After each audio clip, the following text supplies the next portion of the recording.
बऱ्याच महत्त्वाच्या बातम्या बघायच्यात, पण सुरुवातीला एक महत्त्वाची बातमी. सर्व सुरक्षा सिस्टीम्स असताना दुर्घटनेचं कारण काय समजणं महत्त्वाचं आहे. हवाई वाहतूक तज्ज्ञ देवेश अग्रवाल यांनी ही प्रतिक्रिया दिलेली आहे.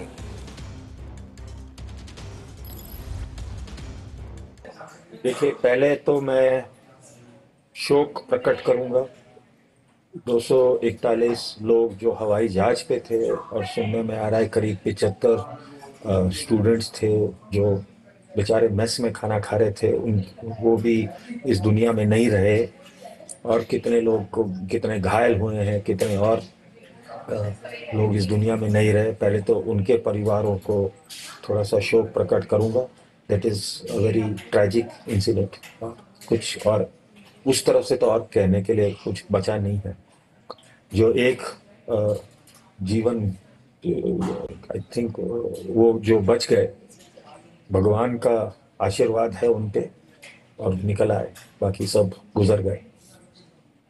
देखिए, ये 787 ड्रीमलाइनर जो जहाज है, ये बिल्कुल सबसे मॉडर्न जहाज है। बोइंग का आखिरी नया जहाज है जो आया है, बाहर रिलीज किया गया है, नया डिजाइन जैसे कह सकते हैं। एयरबस से A350 सबसे नया जहाज है उनके तरफ से भी। तो ये बिल्कुल नया जनरेशन का हवाई जहाज है। सब उसमें सेफ्टी सिस्टम्स बने हुए, और जो इन पे लोग शक कर रहे हैं कि भाई इंजन कोई फेल हो गया, ये जो इंजन हैं ये जनरल इलेक्ट्रिक के जेनेक्स इंजन हैं। GENX, that's like GE next kind of एक काइंड ऑफ एक्रोनिम है। सो द जेनेक्स इंजन जो है ये पुराने इंजन है, मतलब ये नया कोई डिजाइन नहीं है। नया GE90 जो इंजन हैं, सालों से सदियों से सारे 777 पे लगे आ रहे हैं। जो नया वर्जन है 747 का, 747-8, उस पे भी फिट किए गए हैं, और बहुत रिलायबल इंजन।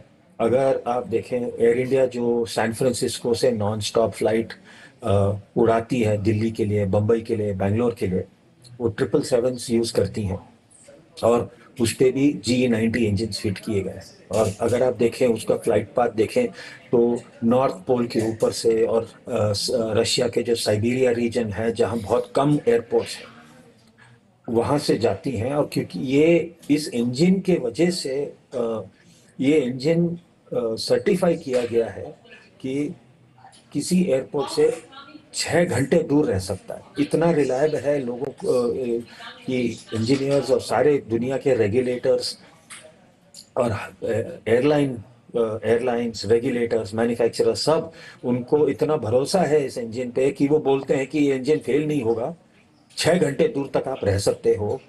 इतना हमें इस पे कॉन्फिडेंस है। तो थोड़ा सा ये 787 का पहला एक्सीडेंट है जहां मतलब मृत्यु हुई है, और हवाई जहाज को, जैसे एविएशन टर्मिनोलॉजी में बोलते हैं, हल लॉस। हवाई जहाज को अभी भी जैसे समुद्र के जहाज को बोलते हैं, तो जहाज का हल जो होता है, जो बॉडी होती है, so it is the first हल लॉस ऑफ अ 787। दुनिया की नजर रहेगी इस एक्सीडेंट पे, क्योंकि करीब 1200 787 बिक चुके हैं एयरलाइंस को।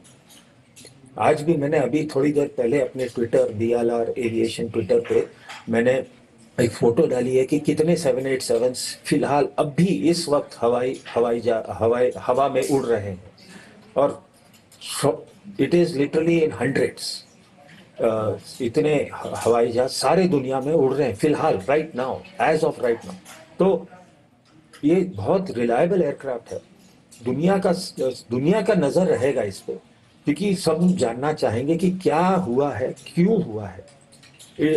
स्पेकुलेशन करने का कोई फायदा नहीं है, क्योंकि एक्सीडेंट कभी एक सिंगल कारण का नतीजा नहीं होता है। हमेशा it's a series of either actions और फेलियर्स दैट हैपन। एक सिंगल पॉइंट फेलियर कभी नहीं रहता है एक्सीडेंट में। कोई भी आप एयरलाइन एक्सीडेंट देखिए दुनिया में, it is a series of failures that result in the accident. And so that is the reason why investigation is very very important. बहुत महत्वपूर्ण है कि हम लोग इन्वेस्टिगेटर्स को थोड़ा टाइम दें। मेरे हिसाब से करीब 3-4 दिन या एक हफ्ते के अंदर इन्वेस्टिगेटर्स हमें एक बेसिक अंदाजा देंगे कि भाई ऐसे कुछ होने को हुआ है। ऑफ कोर्स फाइनल रिपोर्ट बनाने के लिए उनको 2 साल लग सकते हैं, क्योंकि बहुत डिटेल में जाते हैं। और खास करके 787 का जो आप सब लोग ब्लैक बॉक्स कहते हैं, वो असली में ऑरेंज कलर का एक डब्बा होता है जिसमें रिकॉर्डिंग होती है। और जो 787 है, क्योंकि सबसे नया जनरेशन का हवाई जहाज है, उसमें अपने जैसे सेल फोन में मेमोरी होता है, सॉलिड स्टेट मेमोरी जैसे बोलते हैं, एसएसडी ड्राइव्स होते हैं, तो वो उस पर रिकॉर्ड किए जाते हैं। वो ऑलरेडी सुनने में आया है कि रिकवर हो चुके हैं।